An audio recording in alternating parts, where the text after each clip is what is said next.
अर्पणलाई त छोड्नु भयो तपाईले जे कारणले छोडे भन्नुभयो डेफिनेटली छोड्नु भयो छोडेको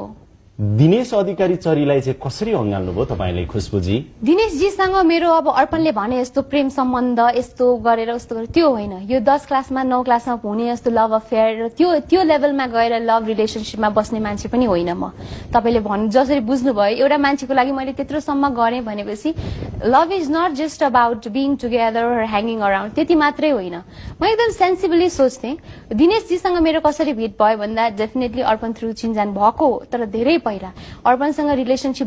ब्रेक भएको 6 महिनापछि मैले दिनेशजीलाई भेटे त्यो पनि मैले बच्चाहरूको डकुमेन्ट्री बनाउने क्रममा एउटा ठाउँ नयाँ बजारको बच्चा थियो टोके भन्ने नाम उसको थियो त्यो बच्चा चाहिँ दिनेशजीले चाहिँ त्यसलाई चाहिँ हैन त्यो व्याख्या करिब आइसकेको छ तपाईको मैले जान्न खोजेको मात्रै जुन कुलत एकछिन पर्खिनुहोस् है जुन कुलतमा फसेको अर्पण कोइराला भन्नुभयो जुन व्यवसाय धारामा भएको जुन 2 नम्बरी धन्दामा लागेको भन्नुभयो फलानु भन्नुभयो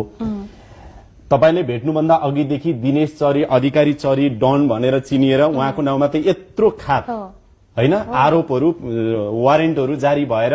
पुलिसमा खातका खात उहाँका चाहिँ छन् हजुर छन् डेफिनेटली थिए अनि त्यो मान्छेलाई कसरी अँगाल्नु भयो तपाईले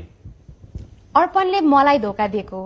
पर्सनल रिलेसनशिपमा मैले उसलाई छोडेको अब दिनेशलाई मैले किन चुज गरे भन्नुहुन्छ भने दिनेशसँग मेरो राम्रो फ्रेन्डशिप भएपछि गत असार महिनादेखि भनौं हैन त्यसपछि मैले उसलाई किनभने एज अ पर्सन तपाईको राम्रो फ्रेन्डशिप दिनेशसँग हुन सक्छ भन्नुस् त तपाई अक्सफोर्ड पढेर आएको मान्छे मिस टिन हुनुभयो तपाईले भन्नुभयो पृष्ठभूमि यो छ भन्दा भन्दै यदि तपाई सही हुनुहुन्छ भने दिनेश अधिकारीको नाममा त तपाईले नसुनेको त थिएन होला हैन डनहरुको चाहिँ अब फ्यामिली नै नहुने त रिलेसनशिप नै नहुने उसलाई जुन डन अर्पणले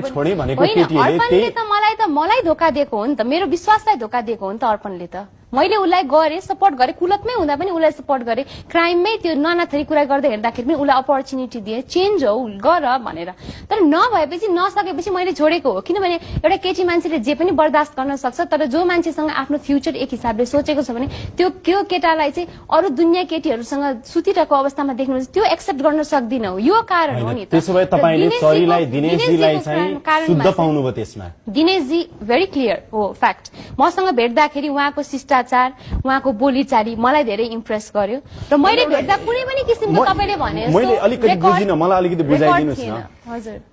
खुशबु ओली तपाई अक्सफोर्ड पढ्नुभयो आफै चाहिँ यस्तो चाहिँ बालबालिकाहरू चाहिँ सेल्टरहरू राखेर सोशल काम गर्नु हुँदो रहेछ मिस टिन हुनुभयो अलिकति पहिला भए पनि केही रूपमा सेलिब्रिटी हुनुभएको मान्छे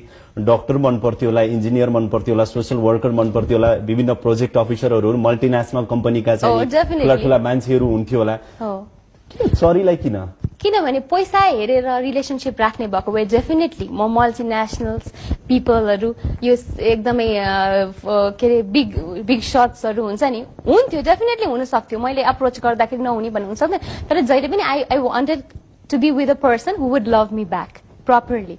अनि दिनेशजीमा मैले त्यो कुरा पाएँ तर हाम्रो जस्तो इमानदारी पाउनुभयो डेफिनेटली दिनेशजीले कतिलाई काटेको मारेको कुटेको हप्ता असुलेको कुरा थाहा छ तपाईलाई थाहा छ मलाई थाहा छ कसरी मैले अरूलाई हान्ने मार्ने मान्छे तपाईलाई कसरी मन पर्यो हैन हप्ता असुलेको मैले सुनेको छुइनँ डेफिनेटली केही केसहरू थिए उहाँका तर जुन पिरियडमा मैले दिनेश अधिकारीलाई भेटे उहाँ कुनै पनि केसमा एक्युज हुनुहुन्न थियो काम गर्दैन र म्याडम हैन हिस्ट्री मान्छे चेन्ज नहुने त रत्नाकर डाकुलाई किन आज वाल्मीकि भनेर तपाईहरु आदर गर्नुहुन्छ त चेन्ज हुन नपाउने यूएस को सेनेटर हेर्नुस् फ्यूमी विसी फ्यूमी भनेर यूएस को कांग्रेसमैन नेशनल कांग्रेसमैन एफबीआई को मोस्ट वान्टेड लिस्टमा पनि हुनुहुन्थ्यो हिस्टोरिकल क्राइम रेकर्ड्स पनि थियो